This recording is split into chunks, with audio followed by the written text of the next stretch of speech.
ಇತ್ತೀಚೆಗಷ್ಟೇ ಸಂಗೀತ ನಿರ್ದೇಶಕ ಅಜನೀಶ್ ಲೋಕನಾಥ್ ಅವರು ಮಾಡಿದಂತಹ ಒಂದು ಲೈವ್ ಕಾನ್ಸರ್ಟ್ ಬೆಂಗಳೂರಿನಲ್ಲಿ ಸಕ್ಸಸ್ಫುಲ್ ಆಗಾಯಿತು. ಎಲ್ಲರೂ ಸಹ ಸೋಷಿಯಲ್ ಮೀಡಿಯಾದಲ್ಲಿ ಅವ್ರನ್ನ ಮೆಚ್ಚುಗೆ ವ್ಯಕ್ತಪಡಿಸಿದ್ರು. ಸ್ವತಃ ಅಜನೀಶ್ ಅವರಿದ್ದಾರೆ, ಅವ್ರನ್ನೇ ಮಾತಾಡಿಸ್ತಾ ಹೋಗೋಣ. ಸರ್, ಪ್ರೆಸ್ ಮೀಟಲ್ಲಿ ಸಿಕ್ಕಿದ್ವಿ, ತುಂಬ ಚೆನ್ನಾಗಿ ಹೋಗುತ್ತೆ ಅನ್ನೋಂಥ ಒಂದು ಭರವಸೆ ಕೊಟ್ಟಿದ್ರಿ. ಸೋಷಿಯಲ್ ಮೀಡಿಯಾದಲ್ಲಿ ರೆಸ್ಪಾನ್ಸ್ ಅಂತೂ ತುಂಬ ಸಿಕ್ಕಾಬಡೆ ಚೆನ್ನಾಗಿ ಬಂದಿತ್ತು.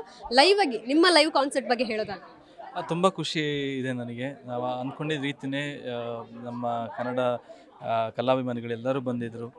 ನಮ್ಮ ಇಂಡಸ್ಟ್ರಿಯ ಪ್ರತಿಯೊಬ್ಬರೂ ಬಂದಿದ್ದರು. ನಮ್ಮ ಶಿವಣ್ಣ ಅವರು, Sudeep sir, Uppi sir, Nagathi sir, ಎಲ್ಲರೂ ಪ್ರತಿಯೊಬ್ಬರು ಬಂದು ಪ್ರೋತ್ಸಾಹ ಕೊಟ್ಟರು. ತುಂಬ ಸಂತೋಷವಾಗಿದೆ.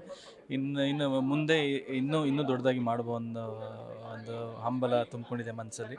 ಖಂಡಿತ we will do it more big in future. Concert ಒಂದು ಹೈಲೈಟ್ ಅಂತ ಹೇಳಿದ್ರೆ ಡ್ಯಾನ್ಸ್ ಸರ್ ನಿಮ್ಮದು.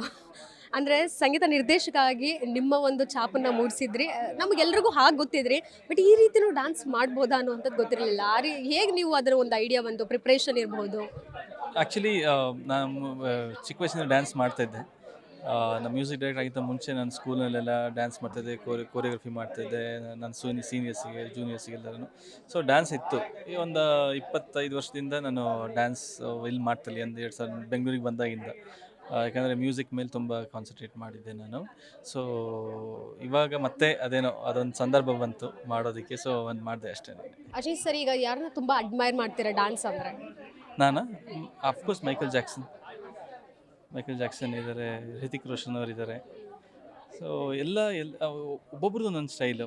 ಡ್ಯಾನ್ಸ್ ಅನ್ನೋದು ಸಿ ಒಬ್ಬೊಬ್ಬರಿಗೆ ಒಂದೊಂದು ಸ್ಟೈಲ್ ಇರುತ್ತೆ, ಹಾವಭಾವಗಳಿರುತ್ತೆ. ಅದು ಪ್ರತಿ ಸ್ಪೆಷಲ್. ಅಣ್ಣವ್ರಿಗೆ ನೋಡಿದ್ರೆ ಅಣ್ಣವ್ರದ್ದು ಒಂಥರ, ಅವ್ರದ್ದೊಂಥರ ಸ್ಟೈಲ್.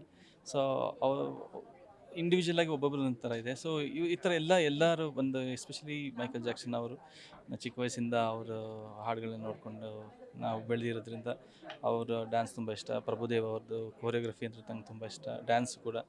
ಮತ್ತು ಹೃತಿಕ್ ರೋಷನ್ ಅವ್ರ ಡ್ಯಾನ್ಸ್ ತುಂಬ ಇಷ್ಟ. ನಾವೆಲ್ಲ ಹೈಸ್ಕೂಲ್ ಓದ್ಬೇಕಾದ್ರೆ ಅವ್ರನ್ನ ನೋಡಿ ನಾವು ಇನ್ಸ್ಪೈರ್ ಆದವರು. ಸೊ ಐ ಲೈಕ್ ಅವರೆಲ್ಲ ಡ್ಯಾನ್ಸ್ ತುಂಬ ನನಗೆ ಇಷ್ಟ ಆಗುತ್ತೆ. ಸುದೀಪ್ ಸರ್ ನೋಡಿಬಿಟ್ಟು ಶಾಕ್ ಆದರು, ಜೊತೆಗೆ ಕರೆಸ್ಬಿಟ್ಟು ಡ್ಯಾನ್ಸ್ ಮಾಡಿ ಇವಾಗ ಅಂತ ಹೇಳಿದ್ರು. ಆ ಮೂಮೆಂಟ್ ಬಗ್ಗೆ ಹೇಳೋದಾದ್ರೆ? ನಾನು ಖುಷಿಯಿಂದ ಮಾಡಿದೆ. ಮತ್ತು ಇನ್ನೊಂದು ಸತಿ, ಯಾಕಂದರೆ ಒಂದು ಆರ್ಟ್ನ ನಾವು ಏನು ಹೇಳ್ತೀವಲ್ಲ, ಆ ಥರ ಒಂದು ವೇದಿಕೆ ಸಿಗೋದು ಕಷ್ಟ. ಅದ್ರಲ್ಲಿ ಮತ್ತೆ ಜನರಿಗೋಸ್ಕರ ಮತ್ತು ಸುದೀಪ್ ಸರ್ ಮತ್ತೆ ಹೇಳಿದಾಗ ಮತ್ತೊಂದು ಸತಿ ಮಾಡೋದು ನನಗೆ ತುಂಬ ಖುಷಿ ಇತ್ತು. ಸೊ ಖುಷಿಯಿಂದ ನಾನು ಮಾಡಿದೆ. ಇನ್ನು ಅದೇ ವೇದಿಕೆ ಮೇಲೆ ಸಾಕಷ್ಟು ಹೈಲೈಟ್ಸ್ ಇರ್ಬೋದು, ಡಿವೈನ್ ಫೀಲ್ ಕೊಡ್ತಾ ಹೋದ್ರಿ, ತುಂಬ ಎಂಜಾಯ್ ಮಾಡ್ತಾಯಿದ್ರು ಜನ.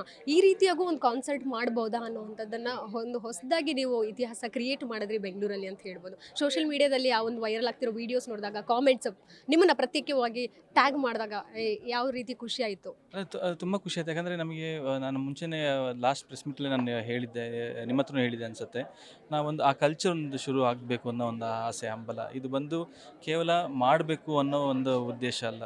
ಅಂದರೆ ಇದನ್ನು ಈಗ ಶುರು ಆಗಿದ್ದು ಇನ್ನೂ ನೆಕ್ಸ್ಟ್ ಲೆವೆಲ್ಗೆ ಆಗಬೇಕು. ಇನ್ನೂ ಕನ್ನಡ ಮ್ಯೂಸಿಕ್ ಡೈರೆಕ್ಟರ್ಸು, ಇನ್ನೂ ಈ ಒಂದು ಕನ್ನಡ ಮ್ಯೂಸಿಕ್ ಡೈರೆಕ್ಟರ್, ಈ ಒಂದು ಕಲ್ಚರ್, ಸಿನಿಮಾ ಸಂಗೀತ ನಿರ್ದೇಶಕರು, ಇಂಡಿಪೆಂಡೆಂಟ್ ಮ್ಯೂಸಿಷಿಯನ್ಸ್, ಇವರೆಲ್ಲರೂ ಕಾನ್ಸರ್ಟ್ ಮಾಡಿ ಆ ಕರ್ನಾಟಕದ ಒಂದು ಕಾನ್ಸರ್ಟ್ ಒಂದು ಕಲ್ಚರ್ ಇದೆಯಲ್ಲ, ಅದು ಇನ್ನೂ ನೆಕ್ಸ್ಟ್ ಲೆವೆಲಿಗೆ ಬರಬೇಕು. ಸೊ ಅದರಿಂದ ರೀಚ್ ಜಾಸ್ತಿ ಇರುತ್ತೆ. ಆ್ಯಸ್ ಎ ಮ್ಯೂಸಿಕ್ ಡೈರೆಕ್ಟರ್ ನನಗೆ ಅವತ್ತು ಗೊತ್ತಾಯ್ತು, ನನಗೆ ಓಕೆ ಇಷ್ಟೆಲ್ಲ ಎಂಜಾಯ್ ಮಾಡ್ತಾಯಿದ್ದಾರೆ ಅಂತ. ನಾನು ಈ ಆ್ಯಂಗಲ್ ನಾನು ನೋಡಿರಲಿಲ್ಲ. ಜನರು ಎಷ್ಟೋ ಸೆಲೆಬ್ರೇಟ್ ಮಾಡ್ತಾರೆ ಮ್ಯೂಸಿಕ್ನ, ಒಂದೊಂದು ಹಾಡು ಜೊತೆಗೆ ಹಾಡ್ತಾಯಿದ್ದಾರೆ. ಸೊ ದಟ್ ವಾಸ್ ವೆರಿ ನನಗೆ ರೋಮಾಂಚಕವಾದ ಒಂದು ಟೈಮ್ ನನಗೆ ಸ್ಟೇಜ್ ಮೇಲೆ ಇದ್ದಾಗ. ಆ್ಯಂಡ್ ನನಗೆ ಇದು ಇನ್ನೂ ಹುರಿದುಂಬಿಸಿದೆ, ಇನ್ನೂ ಒಳ್ಳೊಳ್ಳೆ ಹಾಡುಗಳು ಸಿನಿಮಾ ಮಾಡಬೇಕು ಅನ್ನೋದು ಒಂದು ಹುರಿದುಂಬಿಸಿದೆ. ಸೊ ಇಟ್ ವಾಸ್ ವೆರಿ, ನನಗೆ ಪರ್ಸ್ನಲಿ ನನಗೆ ಒಂದು ಆಡಿಯನ್ಸ್ ಮಧ್ಯೆ ಒಂದು ಒಳ್ಳೆ ಕನೆಕ್ಷನ್, ಒಂದು ಕನೆಕ್ಟ್ ಆಗಿದೆ ಇವಾಗ. ಇನ್ನು ಸಾನ್ವಿ ಅವ್ರು ಹಾಡಾಡ್ತಿರ್ಬೇಕಾದ್ರೆ ಸುದೀಪ್ ಸರ್ ತಮ್ಮ ಮೊಬೈಲಲ್ಲಿ ಕ್ಯಾಪ್ಚರ್ ಮಾಡ್ತಿದ್ರು. ಅಂದರೆ ಎಂಥ ದೊಡ್ಡ ಸೂಪರ್ ಸ್ಟಾರ್ ಆದ್ರೂ ಮಗಳು ಅನ್ನೋವಂಥದ್ದು ಬಂದಾಗ ಅವ್ರು ತುಂಬ ಮಕ್ಕಳ ಥರನೇ ಆಗ್ಬಿಡ್ತಾರೆ. ಹೌದು, ಹೆತ್ತವರಿಗೆ ಖಂಡಿತ ಅವರ ಮಕ್ಕಳು ಸ್ಟೇಜ್ ಮೇಲೆ ಪರ್ಫಾರ್ಮ್ ಮಾಡಬೇಕಾದ್ರೆ ಅದೊಂದು ಪ್ರೌಡ್ ಮೂಮೆಂಟ್ ಇರುತ್ತೆ. ಆಮೇಲೆ ಅವ್ರ ಫಸ್ಟ್ ಸಾಂಗು, ಸೊ ಇಂಥ ಒಂದು ಕಾನ್ಸರ್ಟಲ್ಲಿ ಅವ್ರು ಹಾಡ್ತಿರೋದು ಖಂಡಿತ it's a proud moment for any parents. So ಈಗ ಅದು ನಾವೇ ನೋಡ್ತಾ ಇದ್ವಿ, ಅವರೆಷ್ಟು ಒಂದು ಅದನ್ನು ಎಲ್ಲನೂ ಮರೆತು ಅವರ ಮೊಬೈಲ್ ಕ್ಯಾಪ್ಚರ್ ಮಾಡಬೇಕಾದ್ರೆ ನನಗೆ ಒಂಥರ ಖುಷಿ ಆಯಿತು. ತಂದೆ ಪ್ರೀತಿ ಎಷ್ಟು ಚಂದ ಅಲ್ಲ ಅಂತ ಅನಿಸ್ತು ನನಗೆ. ಇನ್ನು ಶಿವಣ್ಣ ಅವ್ರನ್ನೂ ಸಹ ಅವರು ಬೇಲ್ ಸಿನಿಮಾ ಬರ್ತಾ ಇದೆ, ಹೀಗಾಗಿ ಒಂದು ಟೀಸರ್ ನೋಡಿ ತುಂಬ ಮೆಚ್ಚುಗೆ ವ್ಯಕ್ತಪಡಿಸಿದ್ರು. ಡಾಕ್ಟರ್ ರಾಜ್ಕುಮಾರ್ ಸರ್ ನಿಮ್ಮಲ್ಲಿ ಕಾಣ್ತಾ ಇದ್ದೀನಿ, ತುಂಬ ವರ್ಷ ಆದಮೇಲೆ ನೋಡ್ತಾ ಇದ್ದೀವಿ ಅಂತ ಹೇಳಿ. ಶಿವಣ್ಣವ್ರು ಅಷ್ಟೇ, ನಾನು ಏನಿಲ್ಲ ಅಣ್ಣ ಈ ಥರ ಮಾಡ್ತಾ ಇದೀವಿ ಅಂತ ಹೇಳಿದ್ಮ ಅಷ್ಟೇ, ಅದೇನಿದೆ ಕಳ್ಸಮ್ಮ ನಾನು ಶೇರ್ ಮಾಡ್ತೀನಿ ಅಂತ ಅವರೇ ಕೇಳಿ ಅವರೇ ಶೇರ್ ಮಾಡಿಕೊಟ್ಟು, ಅವರು ಮತ್ತು ಗೀತಕ್ಕ ಅವರಿಬ್ಬರೂ ಕಾನ್ಸರ್ಟಿಗೆ ಬಂದು ನಮಗೆ ಪ್ರೋತ್ಸಾಹ ಕೊಟ್ಟರು. ಅದಕ್ಕೆ ಹೇಳಿದೆ, ನನ್ನ ಸಿನಿಮಾ ಇಂಡಸ್ಟ್ರಿಯವರು ಎಲ್ಲರೂ ಹೇಳಿದ ಕೂಡಲೇ ಪ್ರತಿಯೊಬ್ಬರೂ ಬಂದು ಸ್ಪಂದಿಸಿದ್ದಾರೆ. ಅಲ್ಲಿ ಬಂದು ಅದು ಅವತ್ತಿನ ಕಾನ್ಸರ್ಟೇ ಸಾಕ್ಷಿ, ಅವರು ಪ್ರೀತಿ ವಿಶ್ವಾಸ ನಮ್ಮ ಮೇಲೆ ಇಟ್ಟಿದ್ದಕ್ಕೆ. ಸೊ ನಾನು ಯಾವಾಗಲೂ ಚಿರಣಿಯಾಗಿರ್ತೀನಿ ನಮ್ಮ ಶಿವಣ್ಣ ಅವರಿಗೆ, ಉಪ್ಪಿ ಸರ್ಗೆ ಮತ್ತು ಸುದೀಪ್ ಸರ್ಗೆ. ಯಾಕಂದರೆ ಅಂಥ ಒಂದು ದೊಡ್ಡ ಸ್ಟೇಜಲ್ಲಿ 3 ಜನ ಒಟ್ಟಿಗೆ ಬರೋದು ಅನ್ನೋದು ಒಂದು ಕನಸು ಥರನೇ ಅದು. ಸೊ ಅವತ್ತು ಆ ಕನಸು ನನಸಾಗಿದೆ. Thank you so much Ajaneesh ಅವರೇ. ಇದೇ ರೀತಿ ಲೈವ್ ಕಾನ್ಸರ್ಟ್ಗಳನ್ನ ಹಮ್ಮಿಕೊಳ್ತಾ ಇರಿ. ಕನ್ನಡ ಸಿನಿ ರಸಿಕರು ಇರ್ಬೋದು, ಮನೋರಂಜಿಸ್ತಾ ಇರಿ. ಥ್ಯಾಂಕ್ ಯು ಸೊ ಮಚ್, ಧನ್ಯವಾದಗಳು. ಅದೆಷ್ಟು ಸಂಗೀತ ನಿರ್ದೇಶಕ ಅಜನೀಶ್ ಅವರ ಮಾತಾಯಿತು. ಕ್ಯಾಮ್ರಾ ಪರ್ಸನ್ ಪೃಥ್ವಿ ಜೊತೆಗೆ Keerthi Patil, guarantee news, Bengaluru. Guarantee news, ಸುದ್ದಿ ಖಚಿತ, ನ್ಯಾಯ ನಿಶ್ಚಿತ.